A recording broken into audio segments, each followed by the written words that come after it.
Friends, welcome to my channel RNC lifestyle corner. Friends, 9ನೇ ದಿನ breakfast ಸೀರೀಸ್ನಲ್ಲಿ ನಾನು ಮಾಡ್ತಾ ಇರುವಂತಹ ರೆಸಿಪಿ ಸಾಬುದಾನ ಥಾಲಿಪೀಟ್ ಅಂತ. ಇದು ಮೇಲೆ ಎಲ್ಲ ಕ್ರಿಸ್ಪಿಯಾಗಿ ಹಾಗೆ ಒಳಗಡೆ ತುಂಬ ಸಾಫ್ಟಾಗಿ ಮಕ್ಕಳಿಗೆ ದೊಡ್ಡವ್ರಿಗೆ ಎಲ್ಲರಿಗೂ ತುಂಬಾ ಇಷ್ಟ ಆಗುವಂಥ ರೆಸಿಪಿ. ಇದು ಮಾಡಲಿಕ್ಕೆ ಬೇಕಾಗಿರುವಂಥ ಸಾಮಗ್ರಿಗಳು ಏನೇನು ಅಂತ ಈಗ ನೋಡೋಣ ಬನ್ನಿ. ಮೊದಲಿಗೆ ನಮಗೆ ಬೇಕಾಗಿರುವಂಥದ್ದು 1 ಬೌಲ್ ಆಗುವಷ್ಟು ಸಬ್ಬಕ್ಕಿನ ನಾನು 1-2 ಗಂಟೆಗಳ ಕಾಲ ಚೆನ್ನಾಗಿ ನೆನೆಸಿಟ್ಕೊಂಡಿದ್ದೀನಿ. ಹಾಗೆ ನೀರನ್ನು ಕೂಡ ಚೆಲ್ಲಿದ್ದೀನಿ. ನೀರು ಇದರಲ್ಲಿ ಸ್ವಲ್ಪ ಇಲ್ಲದೆ ಇರೋ ರೀತಿ ತೊಗೊಂಡಿರುವಂಥದ್ದು.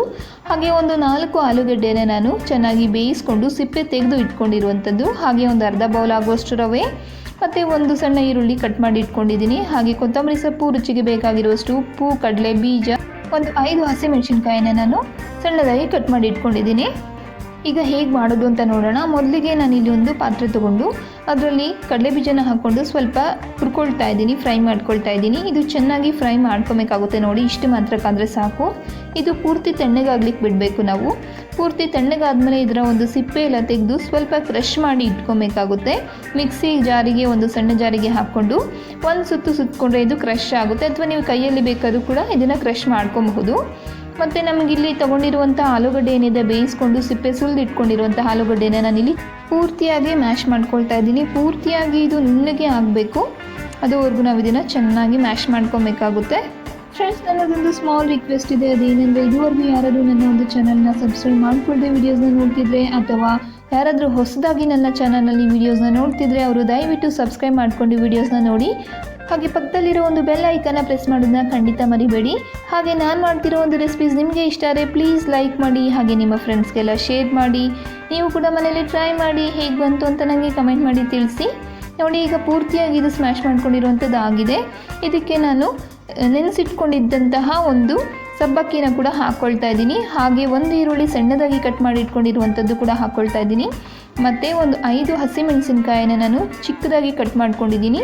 ಮತ್ತು ಕೊತ್ತಂಬರಿ ಸೊಪ್ಪು ಕೂಡ ಸಣ್ಣದಾಗಿ ಕಟ್ ಮಾಡ್ಕೊಂಡಿರುವಂಥದ್ದು. ಹಾಗೆ ಅರ್ಧ ಬೌಲ್ ಆಗುವಷ್ಟು ರವೆ, ಅಂದರೆ ಉಪ್ಪಿಟ್ಟು ರವೆ ಅಂತ ಹೇಳ್ತಾರಲ್ವ, ಮೀಡಿಯಮ್ ರವೆ, ಅದನ್ನು ಕೂಡ ಹಾಕ್ಕೊಳ್ತಾ ಇದ್ದೀನಿ. ಹಾಗೆ ರುಚಿಗೆ ಬೇಕಾಗಿರುವಷ್ಟು ಉಪ್ಪು, ಮತ್ತು ನಾವು ಕ್ರಷ್ ಮಾಡಿ ಇಟ್ಕೊಂಡಿರುವಂತಹ ಇದು ಕಡಲೆ ಬೀಜದ ಪುಡಿ ಏನಿದೆ, ಕಡಲೆ ಬೀಜನ ನಾನಿಲ್ಲಿ ಕ್ರಷ್ ಮಾಡಿ ಇಟ್ಕೊಂಡಿರುವಂಥದ್ದನ್ನು ಕೂಡ ಹಾಕ್ಕೊಂಡು ಚೆನ್ನಾಗಿ ಇದನ್ನು ಮಿಕ್ಸ್ ಮಾಡ್ಕೊಬೇಕಾಗುತ್ತೆ. ಎಲ್ಲನೂ ಒಂದಕ್ಕೊಂದು ಬೆರೆಯೋ ರೀತಿ ಇದನ್ನು ಕೈಯಲ್ಲಿ, ನೋಡಿ ನಾನು ಮಾಡ್ತಿರೋ ರೀತಿ ನೀಟಾಗಿ ಇದನ್ನು ಮಿಕ್ಸ್ ಮಾಡ್ಕೊಬೇಕಾಗುತ್ತೆ. ಮಿಕ್ಸ್ ಮಾಡ್ಕೊಂಡ ನಂತರ ಇದು ಒಂದು 15 ನಿಮಿಷಗಳ ಕಾಲ ಇದು ಹೀಗೆ ಇರಬೇಕು.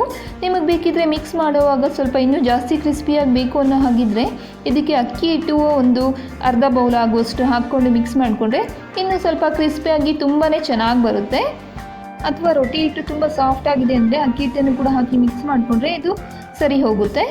ನೋಡಿ, ಈಗ ನಾನಿಲ್ಲಿ ತಣ್ಣಗಿರುವಂಥ ತವಾ ಮೇಲೆ ಈ ಒಂದು ಥಾಲಿಪೀಟನ್ನು ನಾನಿಲ್ಲಿ ತಟ್ಕೊಳ್ತಾ ಇರುವಂಥದ್ದು. ನೀವು ಬೇಕಿದ್ದರೆ ಪೇಪರ್ ಮೇಲೆ ಅಥವಾ ಬಾಳೆ ಎಲೆ ಮೇಲೆ ತಟ್ಕೊಂಡು ಇದನ್ನು ಈ ರೀತಿ ಬೇಯಿಸ್ಕೊಬೋದು. ತವಾ ಮೇಲೆ ಹಾಕ್ಕೊಂಡು ನಾನು ಡೈರೆಕ್ಟಾಗಿ ತವಾ ಮೇಲೆ ತಟ್ಕೊಳ್ತಾ ಇದ್ದೀನಿ. ಇದು ತಣ್ಣಗಿರುವಂಥ ತವಾ ಮೇಲೆ ಮಾತ್ರ ತಟ್ಕೊಬೇಕು. ಬಿಸಿ ಮೇಲೆ ನಾವು ತಟ್ಲಿಕ್ಕೆ ಬರೋದಿಲ್ಲ. ನೋಡಿ, ನೀಟಾಗಿ ಸ್ವಲ್ಪನೂ ಬಿರುಕಿಲ್ಲದೆ ಇರೋ ರೀತಿ ನಾನು ನೀಟಾಗಿ ತಟ್ಕೊಳ್ತಾ ಇರುವಂಥದ್ದು. ಫ್ರೆಂಡ್ಸ್, ಇದನ್ನು ಒಂದು 2 ನಿಮಿಷಗಳ ಕಾಲ ಚೆನ್ನಾಗಿ ಎರಡೂ ಬದಿನೂ ಬೇಯಿಸ್ಕೊಬೇಕಾಗುತ್ತೆ. ಎಣ್ಣೆ ಅಥವಾ ತುಪ್ಪ ಯಾವುದನ್ನು ಬೇಕಾದ್ರೂ ನೀವು ಹಾಕ್ಕೊಂಡು ಇದನ್ನು ಚೆನ್ನಾಗಿ ಬೇಯಿಸ್ಕೊಳ್ಳಿ 1-2 ನಿಮಿಷಗಳ ಕಾಲ. ನೋಡಿ, ಇದು 1 ನಿಮಿಷಗಳ ಕಾಲ ನಾನು ಬೇಯಿಸ್ಕೊಂಡಿರುವಂಥದ್ದು. ಇದನ್ನು ಮುಚ್ಚಿಟ್ಟು ಬೇಯಿಸೋ ಅವಶ್ಯಕತೆ ಇಲ್ಲ. ಹೀಗೆ ಓಪನ್ ಆಗೇ ಇರಲಿ. ಇದು ತುಂಬ ಸಾಫ್ಟಾಗೇ ಇರುತ್ತೆ ಓಪನ್ ಆಗಿದ್ದರೂ ಕೂಡ. ಇದನ್ನು ಮುಚ್ಚಿಟ್ಟು ಪ್ಲೇಟೆಲ್ಲ ಮುಚ್ಚಿಟ್ಟು ಬೇಯಿಸೋ ಅವಶ್ಯಕತೆ ಏನಿರೋದಿಲ್ಲ. ಎರಡೂ ಬದಿನೂ ಕೆಂಪಕ್ಕೆ ಚೆನ್ನಾಗಿ ಬೇಯಿಸ್ಕೊಳ್ಳಿ ಎಣ್ಣೆ ಹಾಕ್ಕೊಂಡು. ಮೇಲೆ ಎಲ್ಲ ಕ್ರಿಸ್ಪಿಯಾಗಿ, ಹಾಗೆ ಒಳಗಡೆ ತುಂಬ ಸಾಫ್ಟಾಗಿ ತುಂಬಾ ಚೆನ್ನಾಗಿರುತ್ತೆ. ಫ್ರೆಂಡ್ಸ್, ಈಗ ನಾನು ಮಾಡಿರುವಂಥ ಸಾಬುದಾನ ಥಾಲಿಪೀಟ್ ಏನಿದೆ ಇದು ರೆಡಿಯಾಗಿದೆ. ಈ ಒಂದು ರೆಸಿಪಿ ನಿಮಗೂ ಕೂಡ ಇಷ್ಟ ಆಗಿದೆ ಅಂತ ಅಂದ್ಕೊಳ್ತಾ ಇದ್ದೀನಿ. ಇಷ್ಟ ಆಗಿದ್ರೆ ಪ್ಲೀಸ್ ಲೈಕ್ ಮಾಡಿ. ಹಾಗೆ ನಿಮ್ಮ ಫ್ರೆಂಡ್ಸ್ಗೆಲ್ಲ ಶೇರ್ ಮಾಡಿ. ಅಷ್ಟೇ ಅಲ್ಲದೆ ನೀವು ಕೂಡ ಈ ಒಂದು ರೆಸಿಪಿ ಮನೇಲಿ ಟ್ರೈ ಮಾಡಿ ಹೇಗೆ ಬಂತು ಅಂತ ನನಗೆ ಕಮೆಂಟ್ ಮಾಡಿ ತಿಳಿಸಿ. ಯಾರಾದರೂ ಸಬ್ಸ್ಕ್ರೈಬ್ ಮಾಡ್ಕೊಳ್ದೇ ಇರೋರು ಇದ್ದರೆ ಪ್ಲೀಸ್ ಸಬ್ಸ್ಕ್ರೈಬ್ ಮಾಡ್ಕೊಳ್ಳಿ. Thank you so much for watching my video.